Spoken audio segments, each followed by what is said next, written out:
Wherever you go, whatever you do, throw a little at it. Omax, Vest and Briefs. Karur கூட்ட நெரிசல் விவகாரத்தின் போதே தாவேக தலைவர் மீது திமுக அரசு நடவடிக்கை எடுத்திருந்தால் இன்றைக்கு நிலைமை வேறு மாதிரி இருந்திருக்கும் என ஒசூரில் நடந்த திமுக மாவட்ட நிர்வாகிகள் கூட்டத்தில் அதிருப்தி குரல்கள் எழுந்துள்ளன. திமுகவின் கிருஷ்ணகிரி மேற்கு மாவட்ட நிர்வாகிகள் ஆலோசனை கூட்டம் ஒசூரில் நடைபெற்றது.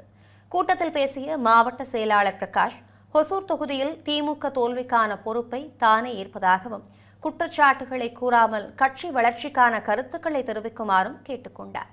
தொடர்ந்து பேசிய திமுக அயலக அணி மாவட்ட நிர்வாகி பூஷன்குமார், முதலமைச்சர் விஜய் பற்றி ஒருமையில் பேசியது சலசலப்பை ஏற்படுத்தியது.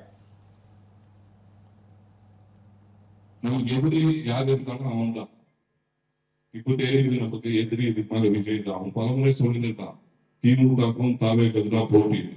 அவன் கடைசியில் அப்படிதான் நிரூபிச்சிட்டான். இன்னைக்கு அதிமுக இருக்குமா இருக்காதுன்னு கூட சந்தேகம் ஆயிடுச்சு அந்த கட்சி. அதனால இதுக்கு மேல எதிரியை எப்படி நம்ம சமாளிக்கிறதுன்னு நீங்க பார்த்து வேலை செய்யுங்க. உள்ளாட்சி தேர்தலில் 100% நம்ம வெற்றி பெறும். இப்பதான் அவன் செஞ்ச மோசடி